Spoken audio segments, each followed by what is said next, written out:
वालेकुम रहमतुल्लाह। मैं हूं इरफान खालिद, डिस्ट्रिक्ट राजनपुर से। PQN के फार्मिंग पर खुश आमदीद। ये हमारा वो फील्ड है जिसके बारे में गाहे बगाहे हम आपको अपडेट करते रहते हैं। इसके अंदर इंटरक्रॉपिंग है मकई की और तिल की और साथ ही मूंग की। तो मूंग की पोजीशन ये है इस वक्त, ये मूंग बीन जो है वो तैयार है। ये ब्राउन फली इस वक्त बिल्कुल रेडी है। और अगर ग्रीन की बात करूं तो ये देखें, ग्रीन के अंदर ये दाने का साइज़ है माशाल्लाह। ओवरऑल पोजीशन माशाल्लाह बहुत अच्छी है। इस वक्त हमारा पहले प्लान यही था कि हम एक ही हार्वेस्ट करेंगे, लेकिन मसला ये हो रहा है कि नीचे का फल जो है वो हमारा काफ़ी ज़्यादा ज़ाया हो रहा है, तो इसलिए आज लेबर लग रही है।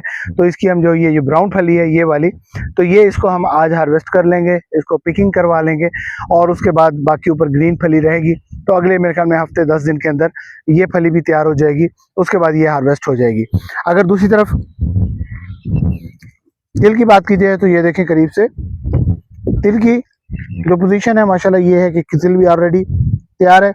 देखें ऊपर तकरीबन फ्लावरिंग जो है जो झाड़ चुका है, पीछे देखें बहुत कम फ्लावरिंग आपको नज़र आ रही है। मेरे ख्याल में मैक्सिमम अगर होगी तो तकरीबन 10% फ्लावरिंग नज़र आ रही है। बाकी फली जो है वो मैच्योर हो चुकी है। ये देखें, ये मुकम्मल तौर पे ये फली बन चुकी है। ये इसकी ये फली का साइज़ है, तो फली रेडी है बिल्कुल। तो उम्मीद काफ़ी है कि विद इन अ वीक, एक हफ्ते के अंदर अंदर ये भी हार्वेस्टिंग के काबिल हो जाएगी।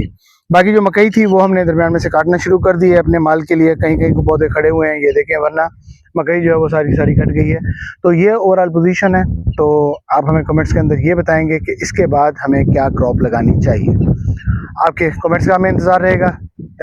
हम भी कुछ प्लान करके बैठे हैं, कुछ आपके मशवरे आ जाएंगे तो प्लान मज़ीद ज़्यादा मैच्योर हो जाएगा। तो बताइएगा हमें कि इसके बाद हमें इस फील्ड के अंदर क्या लगाना चाहिए।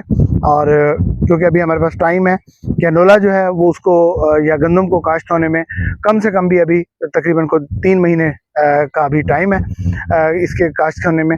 और 3 महीने हम ज़मीन को स्पेयर नहीं छोड़ना चाहते, क्योंकि अगले एक हफ़्ते के अंदर ये ज़मीन बिल्कुल फारिग हो जाएगी। ये अपनी तिल जो है ये भी हार्वेस्ट हो जाएगा और इसमें से मूंगी जो है ये भी ख़त्म हो जाएगी। मकई ऑलरेडी हम इसमें से काट रहे हैं, थोड़ा बहुत जो रहेगी है वो भी कट जाएगी। तो समझ लें कि एक हफ़्ते या 10 दिन के अंदर ये फील्ड साफ़ हो जाएगा। तो इसके बाद क्या करना चाहिए, आपके कमेंट्स का हमें इंतज़ार रहेगा। बहुत शुक्रिया। मैं इरफान, डिस्ट्रिक्ट राजन।